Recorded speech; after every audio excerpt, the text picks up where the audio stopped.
Well, I think the first thing we've got to do is thank everyone who voted and showed interest in what we're doing here. And as you could probably work out, tokenomics or token utility was top of the pops, was the one that won, followed by regulation and compliance and this sort of thing, which we'll follow up on, probably all going well in January. But anyway. Yeah. And look, I have very mixed feelings about that. I'm very grateful for anybody who signed up, and I'm overwhelmed by the number of people who signed up for this one and voted tokenomics.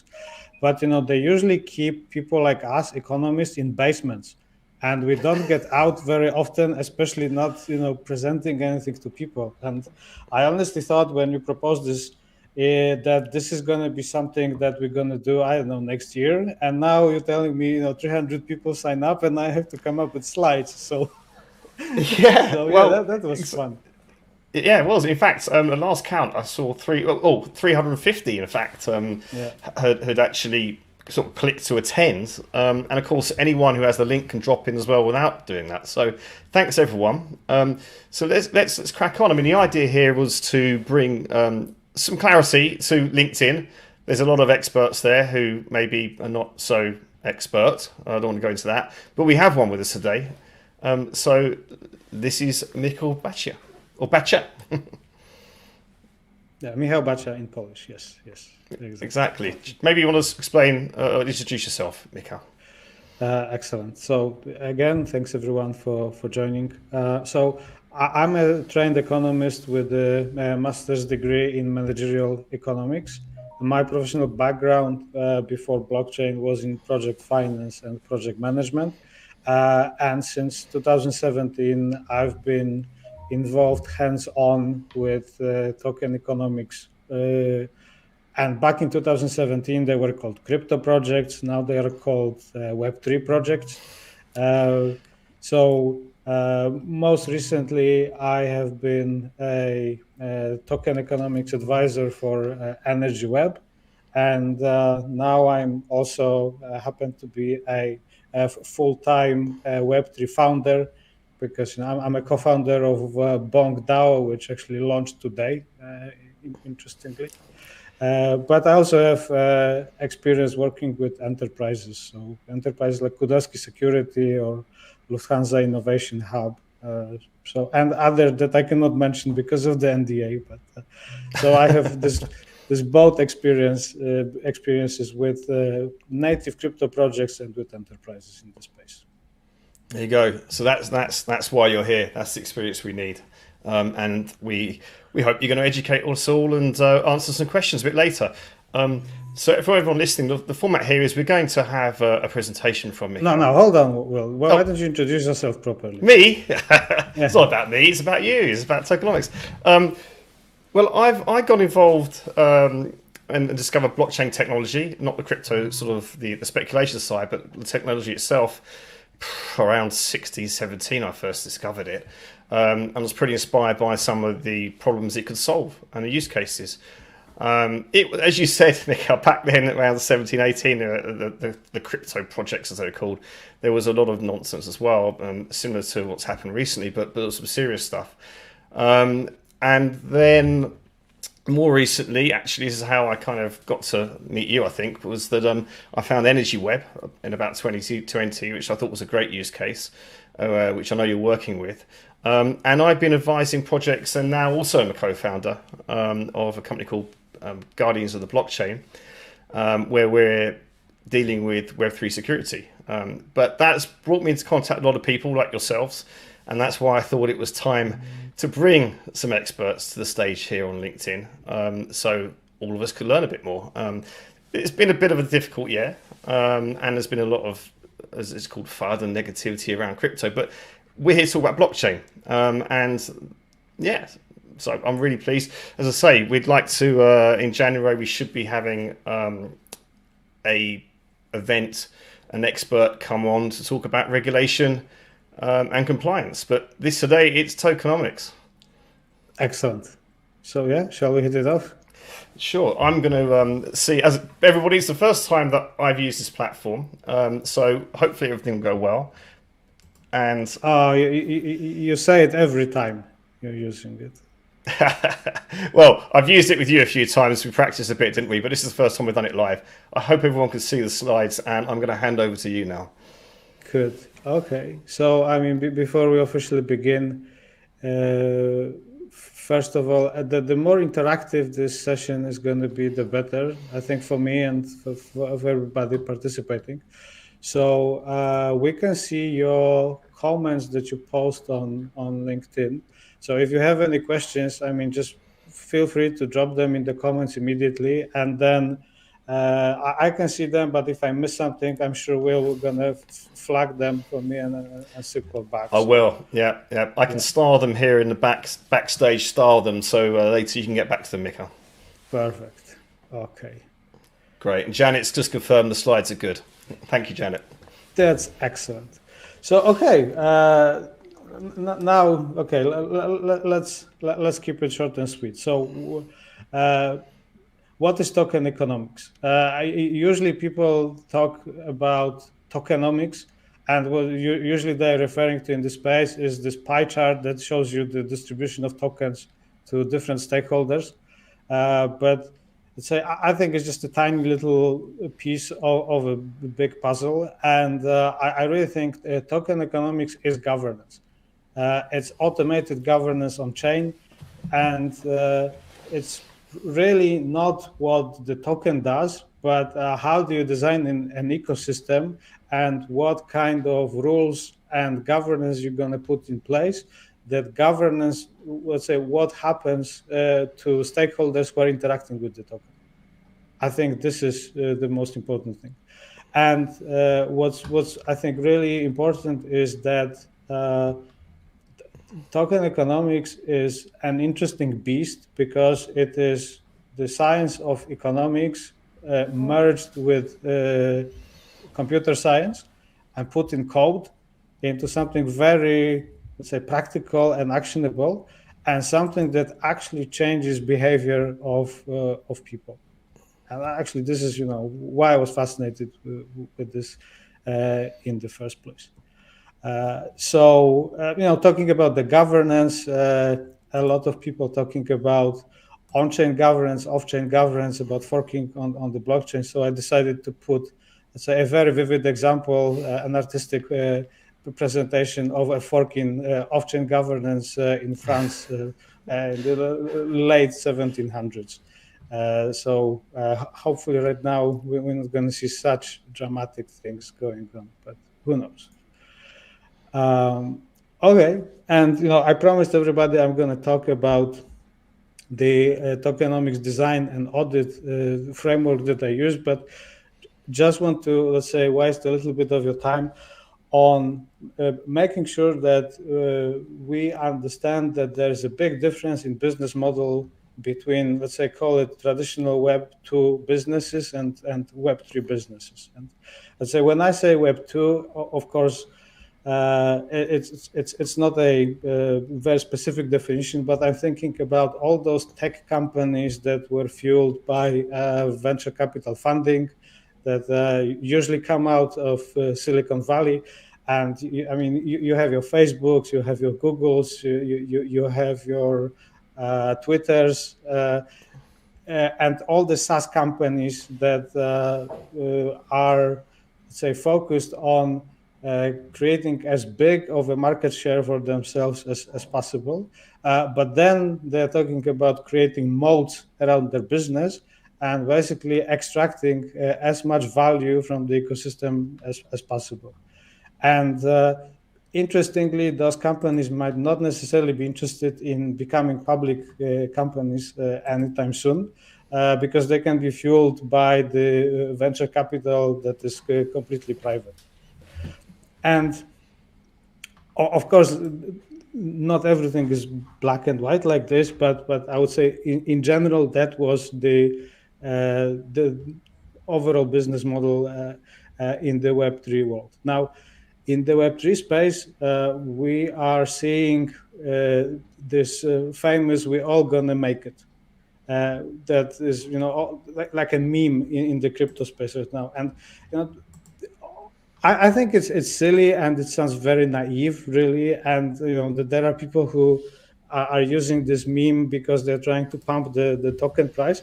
But in principle, I think if you really look at the foundation of the blockchain revolution or the Web3 movement, it is about community. It is about creating an ecosystem where everybody benefits. It is about having some sort of a decentralized structure that allows interactions between different actors, different people and businesses who might not necessarily know each other personally. And we see it, how much interactions we have online with people that we've never seen or met in person, right? So there is this idea of community, of creating a, let's say, bigger pie together rather than focusing on grabbing the biggest piece of a small pie for yourself. And I think what's very interesting, especially for startups and for some early stage projects, is the fact that in the Web3 space, the liquidity event comes very quickly. You can have an asset that is tradable even before you launch anything, possibly, right? And in the traditional business world, VC-fueled businesses, you are talking about, I don't know, 7 years, 10 years before somebody buys up your company or you go public, right? And there's the liquidity event for everybody, right? And, interestingly, I put specifically this bullet point about liquidity, because even if you think through really this whole idea of tokenizing real world assets and putting those assets on chain, I mean, this is really the main benefit if you really think about this, right? I mean, why would you put property on chain? Well, I think a very good reason is that you can fractionalize those ownership, and then you can sell smaller pieces of a bigger asset, which is easy to sell, more liquid. So, having said this, there are still things that I think are the same for any business. And these are things that are, I mean, really missing from crypto projects, the overwhelming majority of crypto projects. So certainly in the last 2 years in the bull market, a lot of these have been missing, I think. Oh, I mean, this is very interesting because I don't get any questions from people about token economics in bull markets. Nobody cares, because who cares about token economics? The prices go up, right? When prices go down, everybody wants to talk to me about this. So this is actually really interesting. But let's say, number one, solving a real problem, and this is true for any business, right? Yeah. And even if you think about putting stuff on chain, that might not necessarily be a business, but some sort of an asset or property or whatever, it also has to be a solution to a problem. If there is not a problem, or if you're solving something that nobody really cares about, why would you do that? It's not going to change. Yeah, it's like the expression, if it ain't broken, why try and fix it? Exactly, right? Yeah. And this is also why I think that actually, tokenizing property is probably a very difficult thing to do in places that have well-developed credit markets and mortgage markets. I mean, it's happening pretty well in those countries. But if you talk about, DeFi entering markets where there are people that don't even have bank accounts, I mean, yeah, now we're talking. Now we're solving real problems. So when you solve real problems, you have adoption, and adoption is required, because when you talk about community, if there is nobody in the community, it's meaningless, right? And I think, interestingly, especially this year, people are waking up to the realization that you can have a yield expressed in tokens that can be completely artificial, created by some tokens or some numbers created out of thin air. But at the end of the day, it cannot grow infinitely, and real cash flow is king. And it's very interesting that even in the blockchain space that is supposed to be completely new, I mean, this still holds true, and you see more and more people talking about protocols that can actually generate cash flows, that are protocols that are not necessarily subsidizing their own revenue and adoption, those sort of things. So having said that, now it's official, right? Token economics design and audit process. So there are just 6 steps to the process, and I think the 2 most important questions, this is why I put them on top, is do you really need a token? This is the fundamental question, and this is something I ask everybody who wants me to help them design their token, because there are examples of very good businesses that have tokens, but if you really think about it, they don't really need a token, and we're going to talk about it later. And then we've already touched on that, solving a real problem, and then I always start with demand and utility, and this goes hand in hand.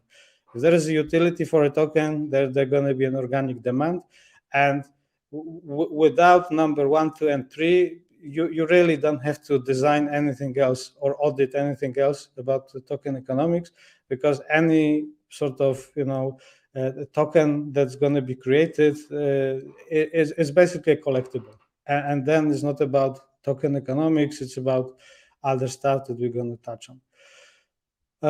And then it's also very good to understand stakeholders and how they transfer value, and very closely linked to it are incentives, and finally what people usually call token economics or token economics, just talking about supply and distribution of your token, right?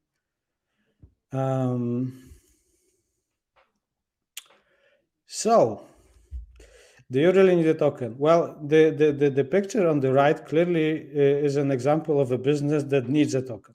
I mean, without this token, they wouldn't be able to solve a very painful problem for some people. But look, there is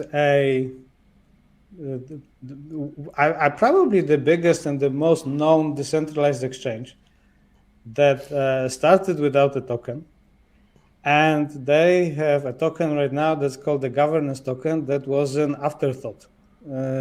For whatever reason they decided to do it. I say strategically, I completely understand why they did it. But my point is that you can have a perfectly functioning Web3 project that is solving an actual need, generates cash flows, and they don't need a token, right? So if you only need your token because you want to fundraise, because let's say you're a startup, why don't you launch a regulated security token? I mean, there are jurisdictions right now, like Switzerland, that actually allow you to have a compliant, legally recognized security token that is linked to your business, right? So I completely understand that for fundraising, this is how startups fundraise. They sell equity, but make it equity. Make it equity and make it clear to people. Don't pretend that it's a utility token or it's currency or stuff like that, right?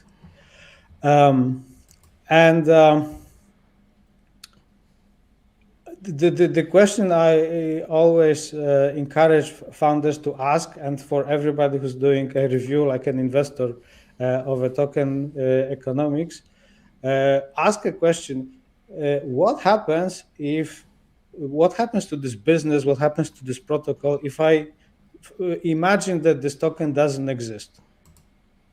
Has anything changed, right? Because if it hasn't changed, then the answer is very clear. You don't need a token, right? Exactly. I mean, you can have it, but you don't really need it, right? And on the flip side of that, I also want to urge people to think about not the best case, but also the worst case. Right? So I understand that it is great in the bull market to have a token because you can get a lot of funding with no dilution, and you can basically sell a lot of tokens and you get rich quickly. That's great. But what happens to your business if the token price goes down? Right? And what if it goes down by 95%? Right? What does it do to your business? Because maybe you're going to say, okay, for the mechanics of the business, it means nothing, and this is fine. But maybe you're going to discover that people are only using your service because they're earning tokens that then they are dumping, right? And now if the added incentive for using the product or service is 95% lower, now you don't have users anymore that want to participate in your ecosystem, right? So I really think that this is fundamental, right? This question, and the second one, solving a real problem, and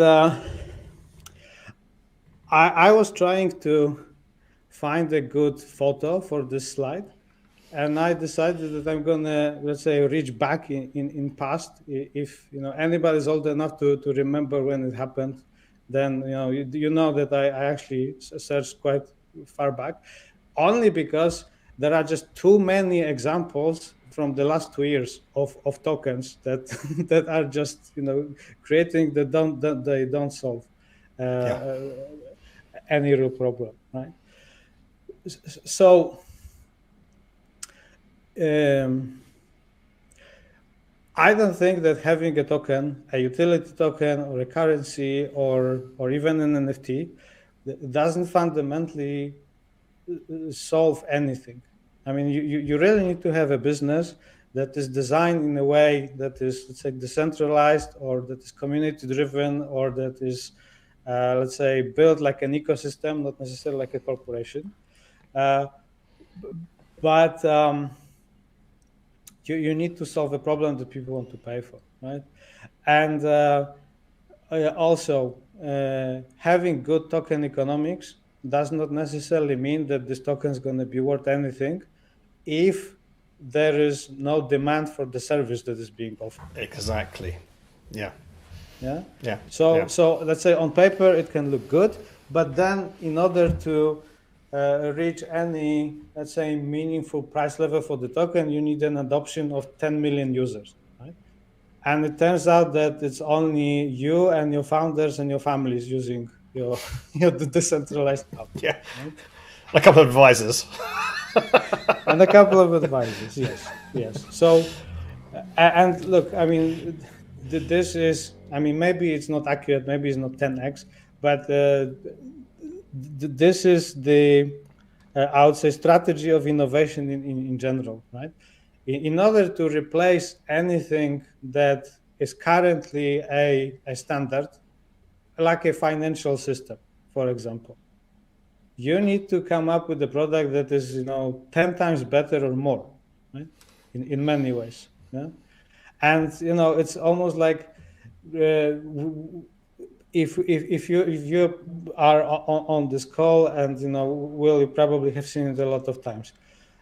User experience is atrocious still in the Web3 space. I mean, of course, there are notable exceptions, but if you look at across the board, I mean, look, for the launch of Bonq, I was going through some explainers for people who are supposed to use it, right?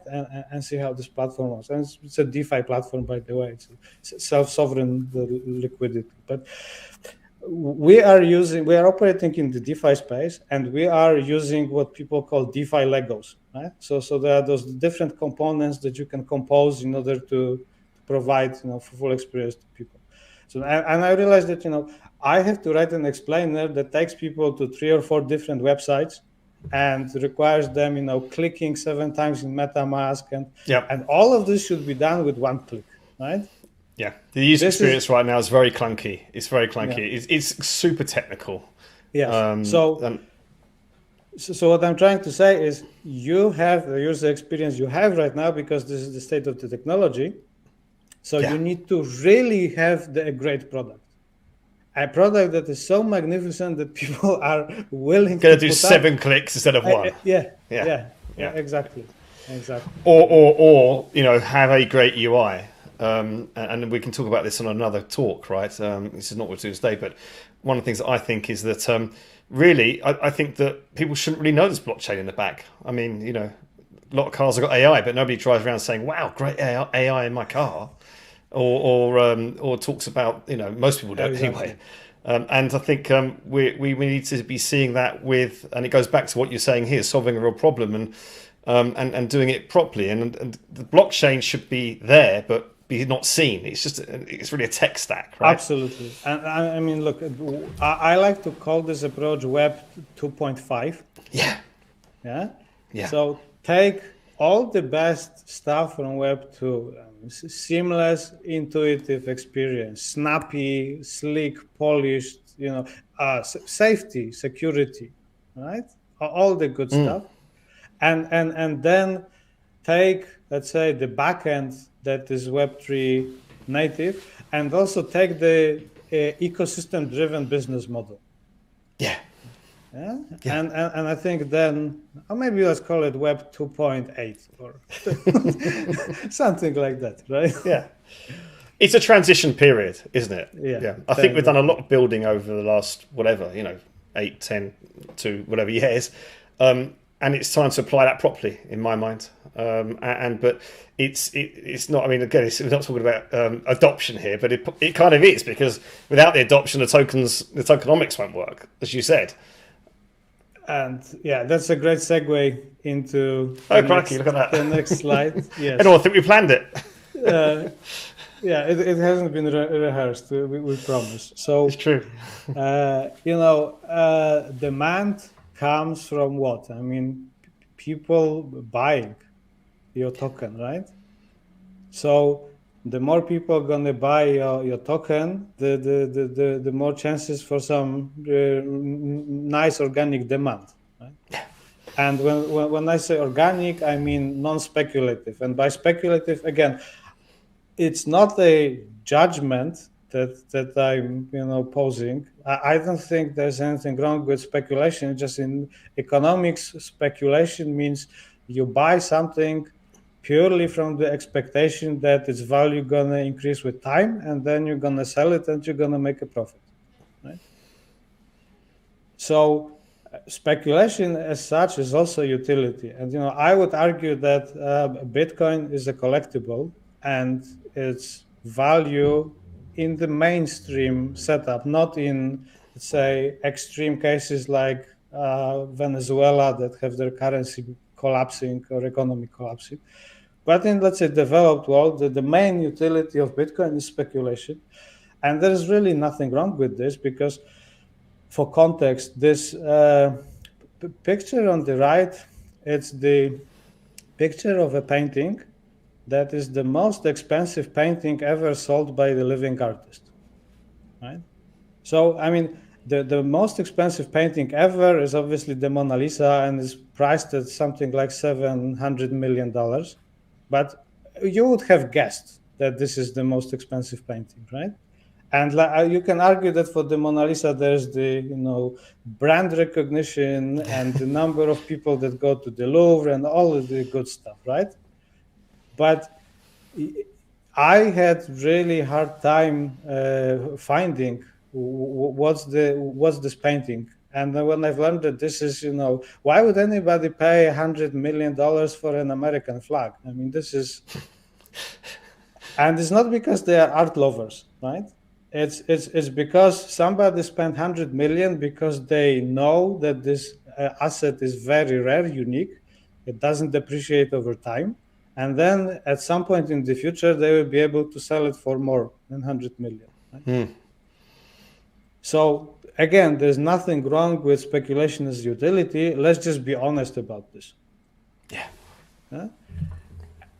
So the organic non-speculative demand means that there is a benefit of actually spending your hard-earned cash on a token, and you do it because it's meaningful for you, right? So this question, why would anybody buy your token? I think that's a great question to ask, especially when auditing something. And when, let's say, designing a token, I think this is the most important question anybody can ask. And when it's answered correctly, then I think you can design the token economics that actually makes a lot of sense and help everyone.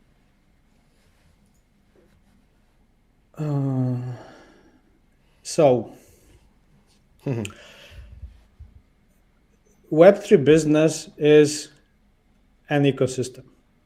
And in the ecosystem, you have different stakeholders.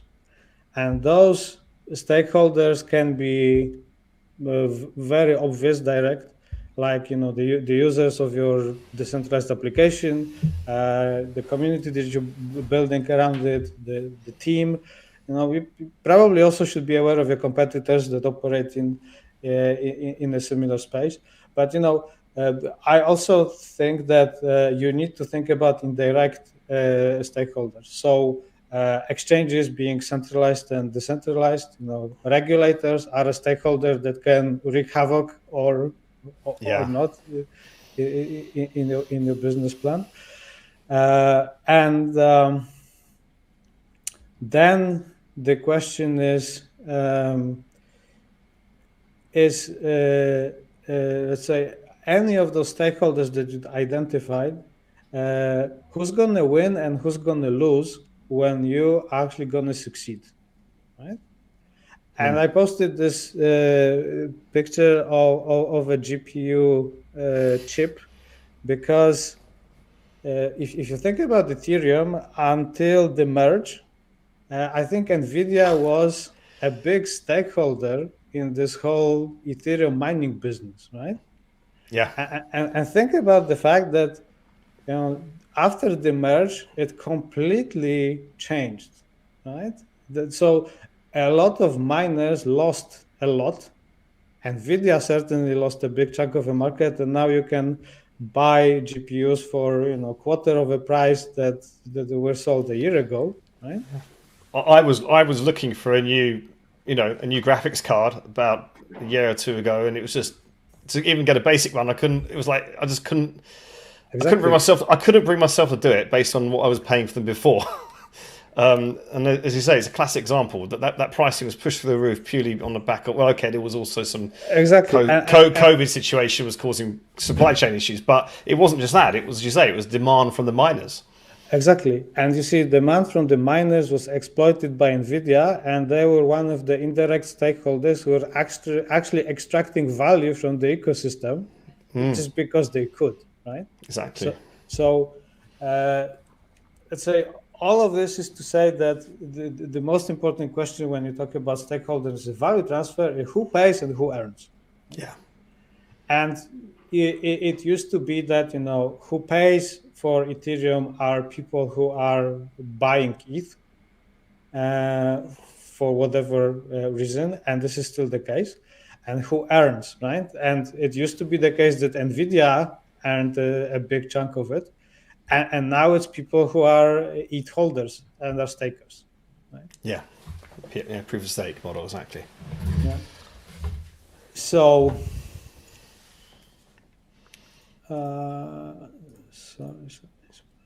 yes, I think. Wow, I missed one slide. This is very interesting. So I'm going to use this slide to talk also about incentives, because once we identify the stakeholders in the ecosystem, we are actually able to think about what they want to promote in the ecosystem. Do we have actors who act in a way that we want them to act? Let's call them good actors, and actors that potentially can act in a way that is not desired in the ecosystem. and then we should penalize them, right? So what's happening over here is we're gonna see a opportunity with the token to explicitly name the activities that are going to be promoted or incentivized in the ecosystem, and those that are going to be penalized. And I think the best example of this mechanism is staking with proof of stake, where we decide that what is desirable in the any proof of stake blockchain ecosystem is to have validators that actually validate blocks in an honest way, and that they're trustworthy. And in order to enforce it, those validators need to stake tokens, and those tokens can be slashed, which basically means they're being confiscated if they do something wrong. Right? And at the same time, you're going to have rewards for those validators that are doing the work in the correct way. And you're going to slash, so you're going to penalize people who are doing something bad. And having a very explicit incentive structure that actually aligns the incentives of all the stakeholders around the common goal, I think is very important, and is helping to attract the right actors to your ecosystem. Because even the possibility of being slashed is actually a very good deterrent for people who are dishonest actually entering the ecosystem. Right? And I think another maybe practical suggestion for anybody who's trying to design the incentive structure, you can only optimize for one outcome, right? It's like you can only have one priority. If you have more than one priority, they are no longer priorities. And when you optimize for something, let's say, make it for one thing that is the most important over there for you.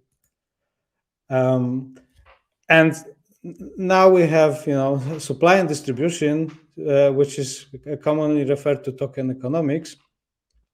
And when people talk about token economics, you're going to see pie charts everywhere. So it's basically going to be this graphical representation of how many percent of the token supply goes to which of those stakeholders. Right? And I would say this part of the token economics design, supply and distribution, actually has to be linked to the incentives that you're going to define, because it in fact distributes the value between the shareholders of the ecosystem. Right? And to give you an example, if you define your stakeholders as, let's say, users or community members, the project team or the founding team, the investors, now you need to ask yourself, like, what do you want the split of this value be in between those parties, right?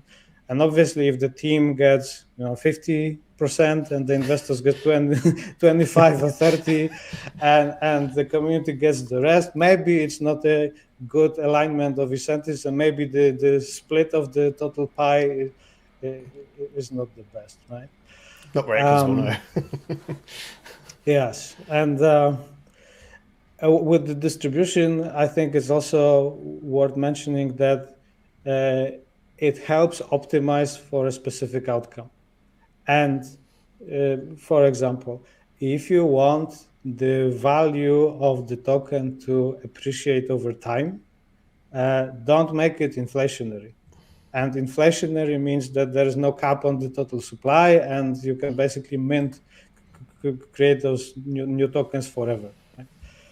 If you want to incentivize people to do something specific, you can have an inflationary token, because inactivity, so basically just holding those tokens in your wallet, not doing anything with them, means that you're constantly getting diluted, right? Because new tokens are being created all the time, right?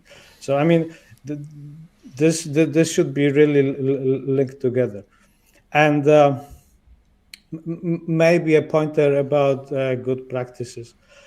I think in general, if you are launching a utility token for a project, I think most of the time a fixed supply token, which basically there is a cap on the total supply when you mint it. Let's say you're going to mint 1 billion token or 100 million or 10 billion, but mint all of those tokens on day one.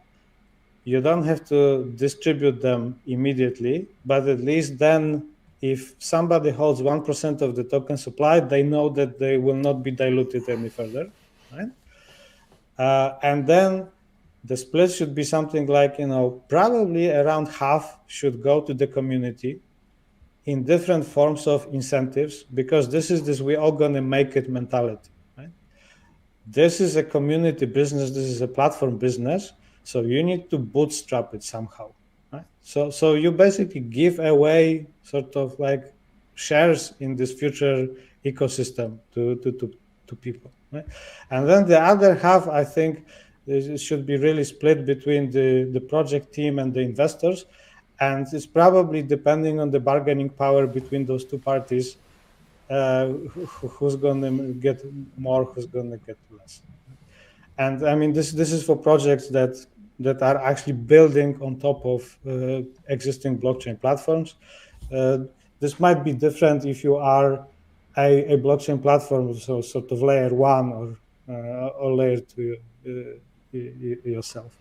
But say last but not least, when you are launching a startup and you have token allocation for the team and for the investors, I think for the team, it is absolutely non-negotiable that there should be a vesting schedule from the individual people and some sort of a cliff. And what it means is that if you're going to offer somebody, I don't know, let's say for the sake of argument, 1% of the total token supply, they're not going to get it on day one, because they might have a incentive to stop working at the moment you list your token, right? And the moment they think that they are rich. So there should be a gradual vesting schedule, I don't know, over 2 years, over 3 years.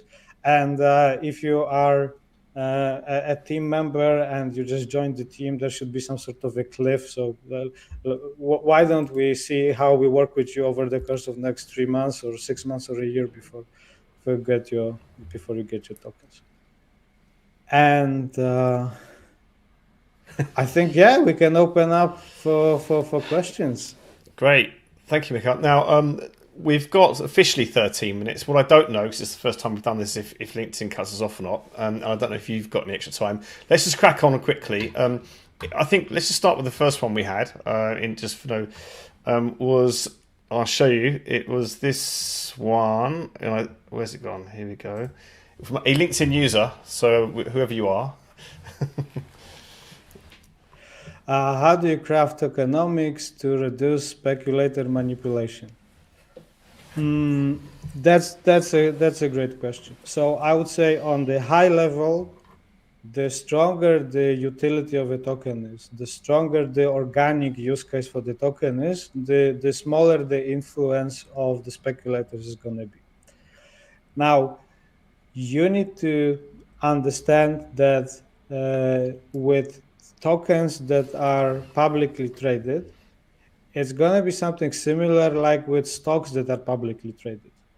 You can have stocks of energy utilities that are publicly traded that are the most boring companies in the world, right? Everything is predictable and government regulated, and yet those prices of those stocks go up and down together with market sentiment and market cycles.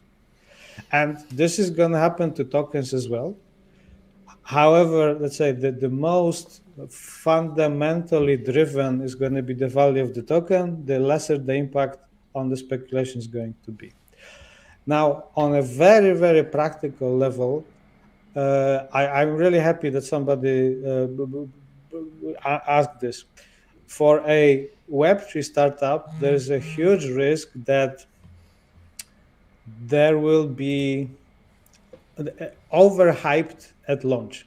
And what I mean by overhyped is the day the token starts trading, there is an enthusiasm in the community, and there is not enough supply of this token for whatever reason this might be. And what's going to happen is a lot of people wants to buy this token, and there's not a lot of supply, so the price going to start going up. And now, if you're going to have a situation where this token price is going to start trending on CoinMarketCap with CoinGecko, you're going to start people rushing in to buy more of this token. That is, purely speculatory demand, and eventually it's going to crash, right? Because there is low liquidity in this token, and somebody's going to start dumping, and the fundamentals don't support this particular price level. And this is very bad. And there's a lot of projects that you can see that on a week of the launch or 2 weeks after the launch of the tokens, there's a huge spike on the price chart, and then it crashes, and then it only goes downwards, right, for years. So how to prevent this?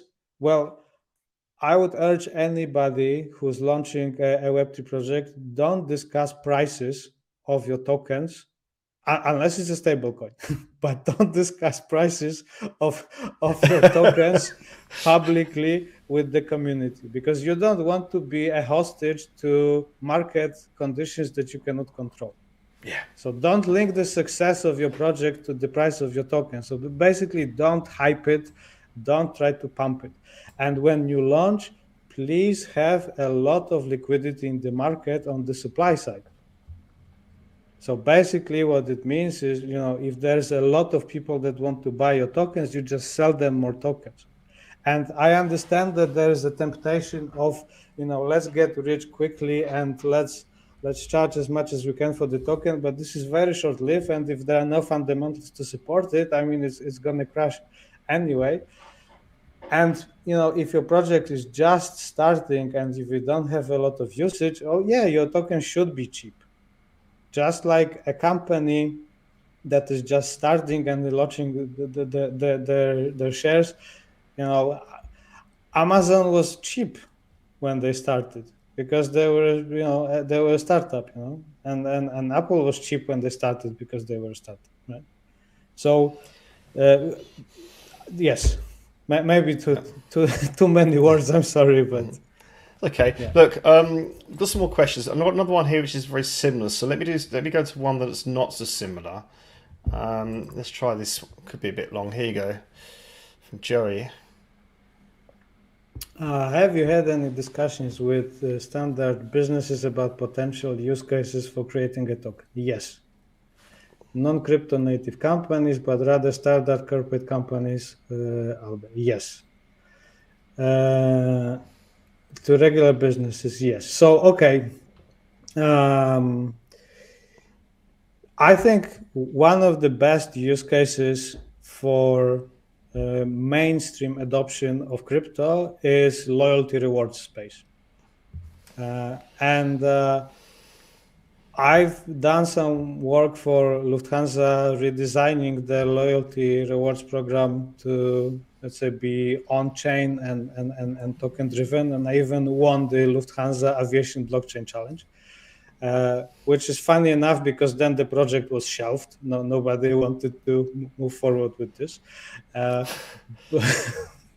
But we can move to. But we can look at Polygon with Starbucks. That's one. But we can look to Polygon, Starbucks, and there's a tiny little startup called Super Loyal that I'm helping right now that I'm really excited about. And basically, the idea is to create a multi-brand, multi-tenant loyalty reward system on chain. So think about what Starbucks is doing for themselves, just opening up this as a platform for everybody to join. So, and maybe not talking about companies, but solving real problems as well. I was also involved this year in a project that created tokenized solar loans for sub-Saharan Africa. And this is a project that was done by Energy Web together with Engie Energy Access. And Engie, I think, is the second biggest energy utility in France. Yes. And they have a subsidiary that is providing off-grid, tiny off-grid solar systems in sub-Saharan Africa. And over there, the solar systems, I mean, in developed markets, solar systems are huge and they pay back for themselves over the course of 15, 20, maybe 10 years. And in Africa, those systems are tiny and they are paid back by users in, I don't know, 12, 18 months, maybe 3 years. Right? And the problem is that you are talking about people who have no bank accounts, so they don't have no credit history. So how do you finance this, right? So the solution over there is to using mobile payments. And by mobile payments, I mean like literally those GSM cell phones that you use text messages to send money. SMS, right? So this is the payment gateway. And the financing of this is happening by tokenizing the portfolio of those loans, putting it on chain, and then offering tokens to people who can buy a solar loan token. And the solar loan token pays interest based on the rates that those people in Africa pay. Right? And by tokenizing solar loans, you have solved two biggest challenges that were plaguing the renewable energy industry. So I've been following the space since 2009 or 2010, and no crowdfunding platform for solar renewable energy never took off for two reasons. One is the fact that the admin cost of a private loan is quite high. You need to do a lot of due diligence, and you need to do a lot of paperwork, and then a lot of admin stuff, and then there's a risk involved in all of this. So if you are investing in a project like this, if you're not investing, 10, 15, maybe 20 grand, euros or dollars, it's not really worth it for whoever is fundraising. Yeah. And the second thing is that there is no secondary market, because those are just private contracts between you and the developer. And by putting it on chain and tokenizing, we have solved both of those problems. You can participate with €1 worth of token because it's a smart contract on chain. Nobody has to do any admin work.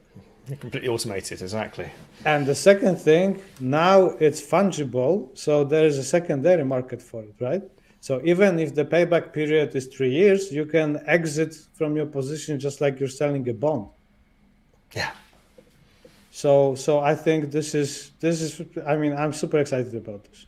What else do we have? Okay, this is quite a long one, so I'm going to show it. You can read it, and then I'll take it off the screen. So I've got a feeling it might cover most of us up. 1 second. At least it's covered you up. Go for it. Can you see that, Mark? Can you see that, Michal? Yeah. So hi, Will and Michael. Thank you so much for the presentation in time. And Lucas, second-year student at the London School of Economics.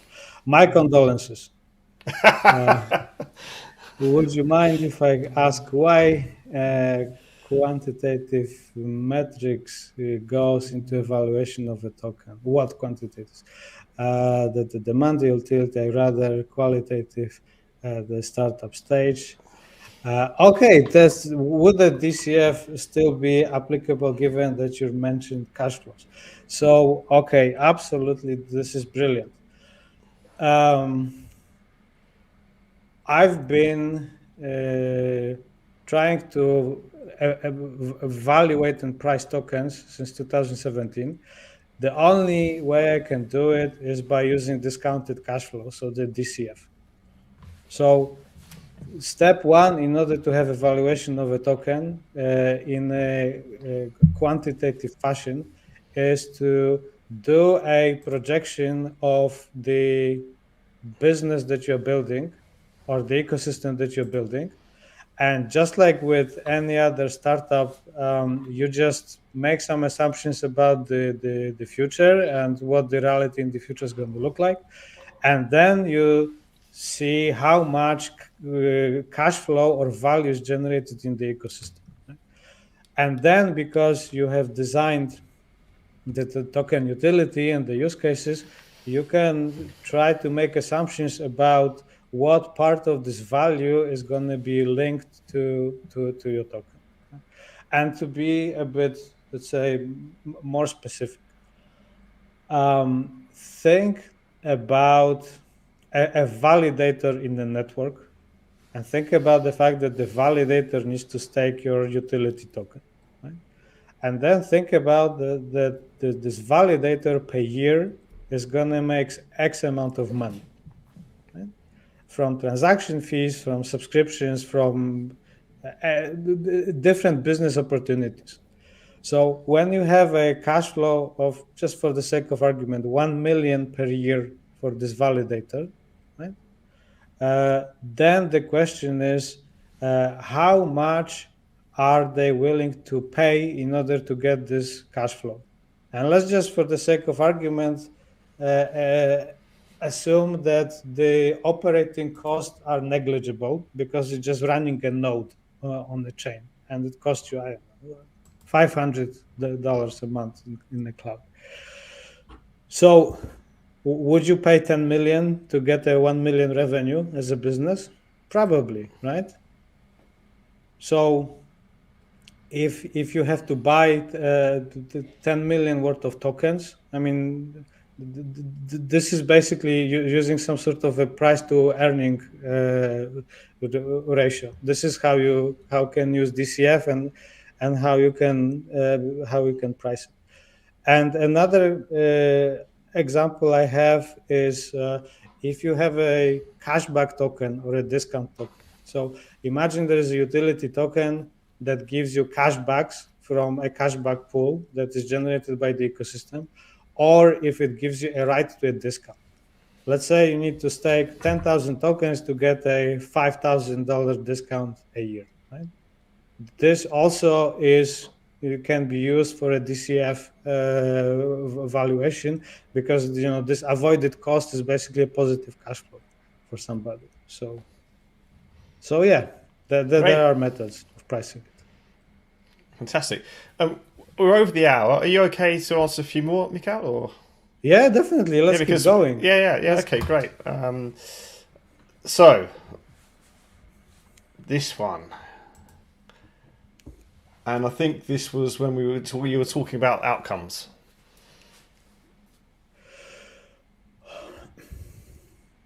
So what I meant was you should have one particular, or let's say, overarching goal for your ecosystem, be it user adoption or be it security or be it anything else.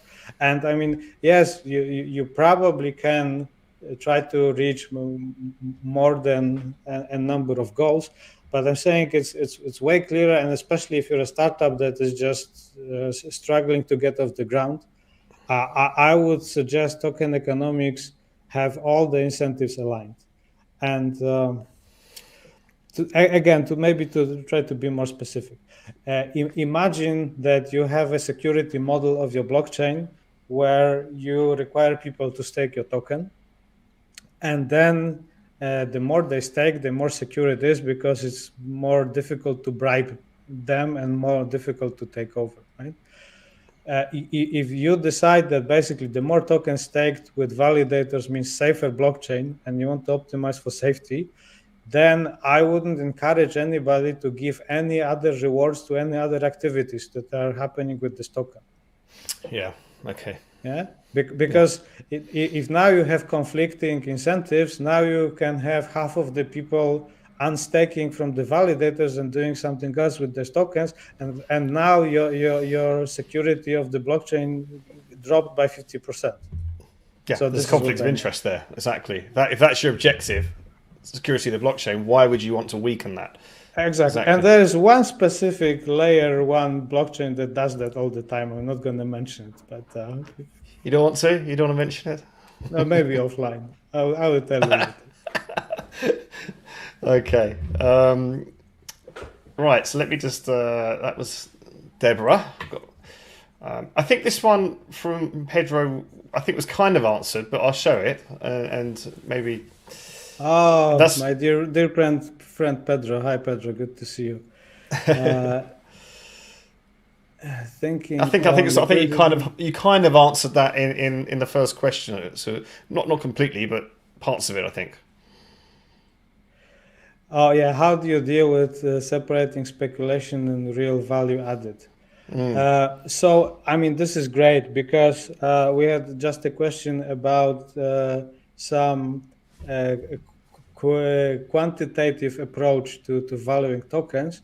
So if you actually can model cash flows that are flowing through your token, or your token anchored to some real world cash flows, this is the real added value part, right?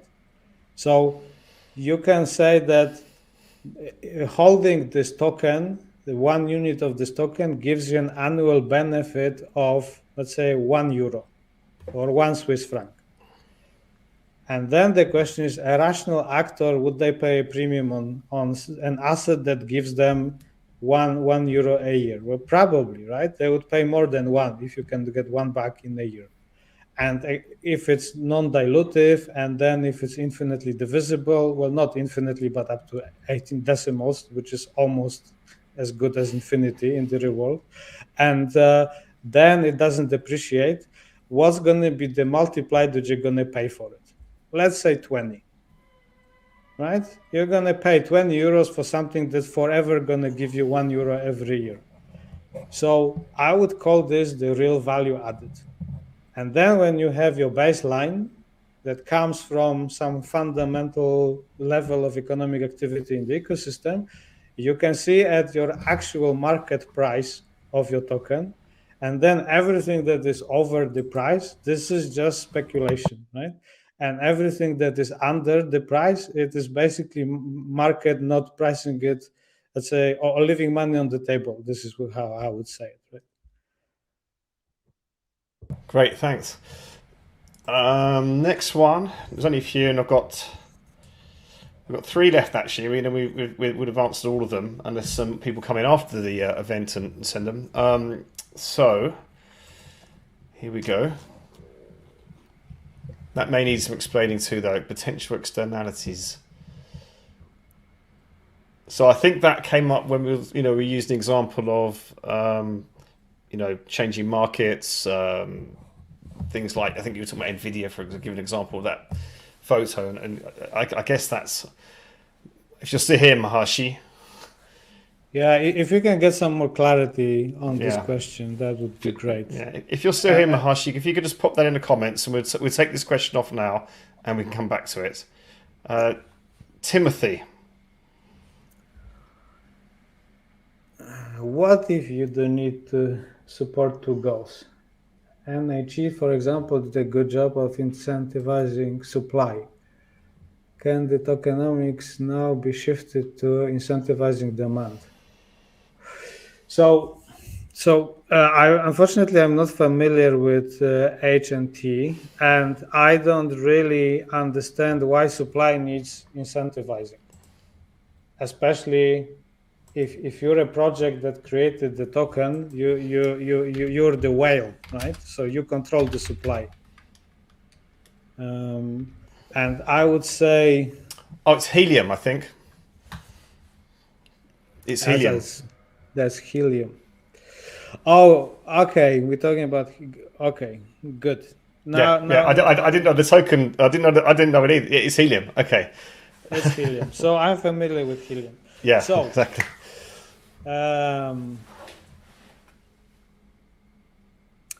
I would say, if you are building a platform in general, being a Web 2 or Web 3, you need to start from understanding whether there is demand for your product or service or platform or whatever, right?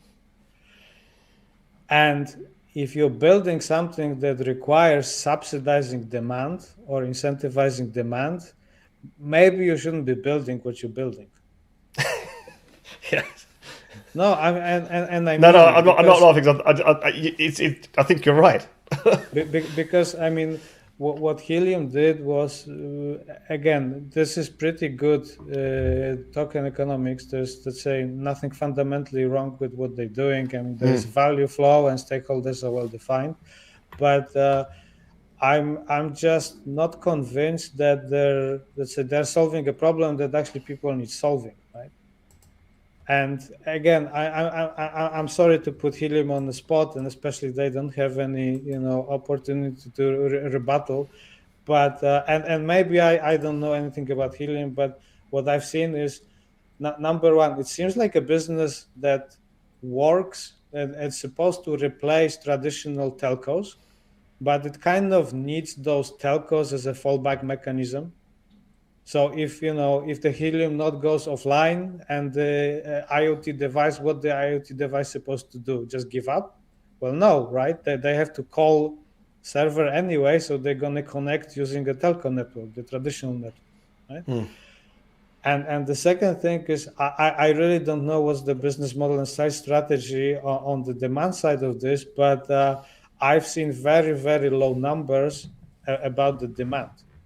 Yeah, yeah, Yeah. I've seen that too. Again, and we don't want to get too much into Helium, So, but that's out and there in the public domain. maybe let's get off Helium's back, but let me give you a Web 2 example of a business that was incentivizing demand. It's WeWork, right?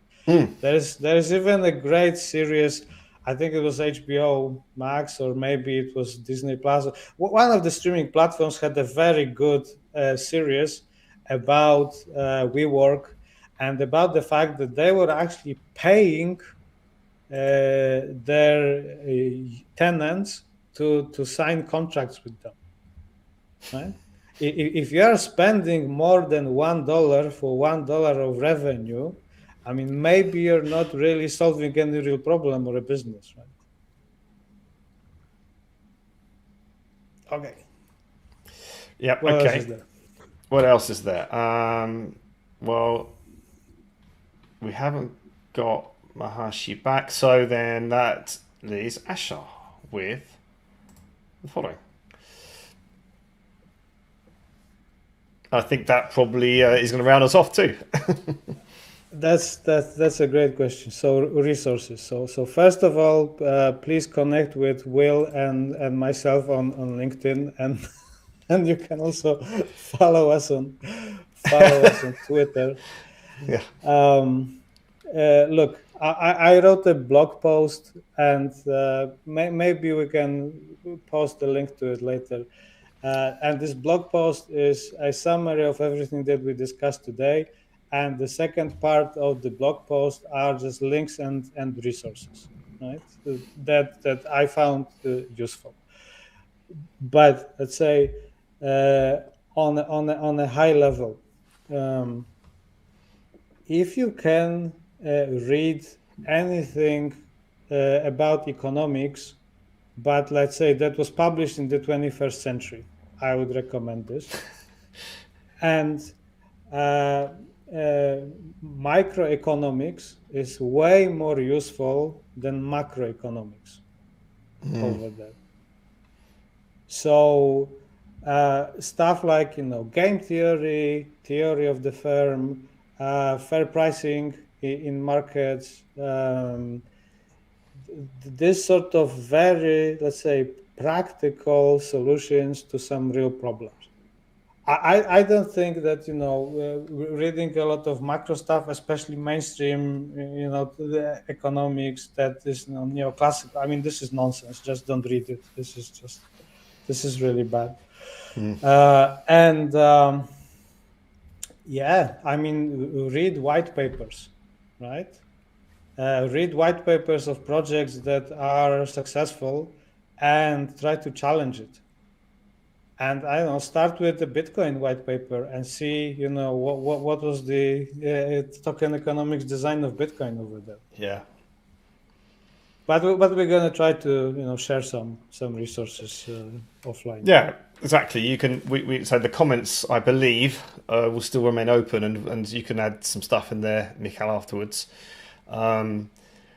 Of course, as you say, you can see there. That's how you can get hold of Michal on the screen. Of course, you know how to get hold of me, and I can get hold of him as well, so that we can share some resources.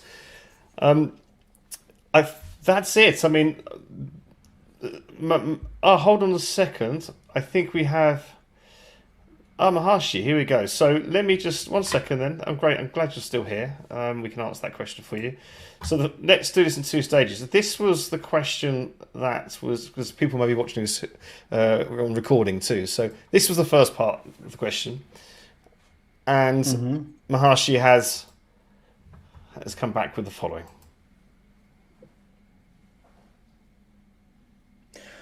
Okay.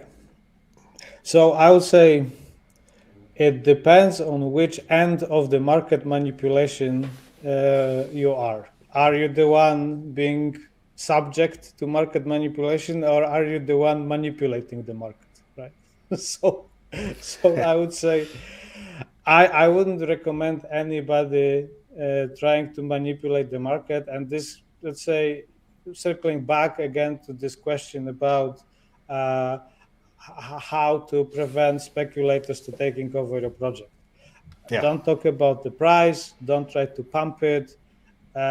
Think about a utility token as something that is a tool. It serves its purpose in your ecosystem, not something that's going to make you rich overnight. And then don't try to link the success or the notion of the success of your project to the token price, which basically means resist the temptation of celebrating your token trading higher, because then you don't have to apologize anybody when the token price goes down, So this is if you're on the, let's say, manipulator end. Just don't do it. And if you're a startup, I would say, again, nothing beats utility. Yeah, utility is king. Utility is the king, and cash flow is the king. And by the way, when I say cash flow, I don't necessarily mean fiat dollars, right? I mean, right now we can also generate cash flows using Bitcoin and Ethereum and 6,000 or more other tokens that are trading. But I'm saying, look, there has to be some real value that are being transferred from somebody who wants to pay for something to somebody who's doing something to provide this service or sell a product. And when you have this, I mean, of course, like, we have been building Bonq since last year, and now we are launching at the probably very bottom of the market. Right? Well, it's not ideal, but because our goal was never to launch a token and pump it and then dump it and then go, I don't know where people. Do Kwon escaped to Serbia, right? I've heard. That's the latest news we're hearing, yes. Yeah, so this was never a goal. So it's almost like, I mean, it's tough to deal with this market right now, but it's almost like, but it's going to recover, right? Because it's cyclical, and this is and we're here for the long run. The long run, exactly. And the token that we design has real genuine utility and is the integral part of the platform. So it's like, okay, so it's going to take us a bit longer to be massively successful. Yeah, that's fine. That's fine. Yeah.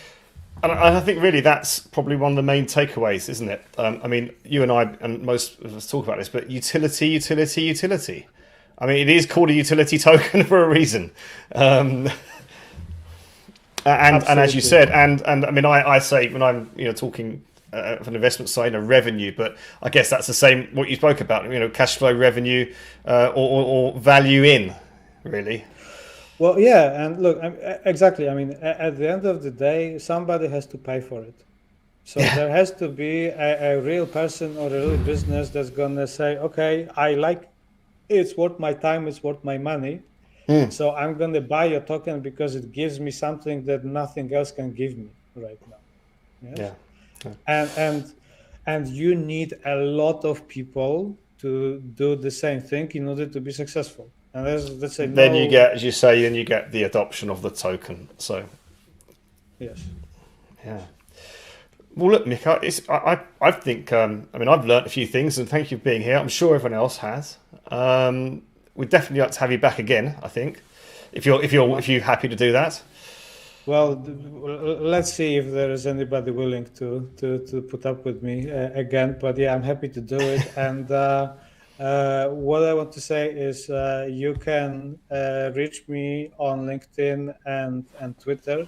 And I think we're going to be checking comments to this post as well. Or no, contact Will as well. That's not a problem. If there is some... If there's something similar like this that you'd like to discuss, we can do it offline. So yeah, happy to help. That's a good point, Michal. Obviously, we've answered the questions, but there are some comments that you may want to comment back on. You and I talk, obviously, we talk quite a lot through the week. So and we'll do this after here. What are you up to now? What are you going to do? You dinner time for you? Yes. Dinner time over here in Portugal, and looking forward to Christmas after a busy year. Of course, I keep forgetting we're in December. This is blockchain, isn't it? Always non-stop.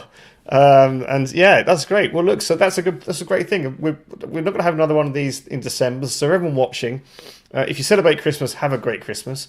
If you don't, then just have a great holiday festive period.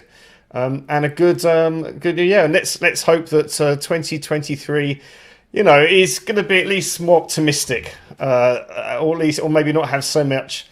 What's the right here? What am I looking to say here, Michal? Not negativity, but let's hope everything's happened this year is going to lay down the foundations for a positive build and sustainable growth into 23 and onwards. Yeah, exactly. Yeah, happy holidays, everybody, and have a great next year. Very successful. Yes. Thanks for joining us, everyone. And this will be, should be, if LinkedIn does what it says, should be ready to watch again or share. If you really want to share it with other people, that'd be great.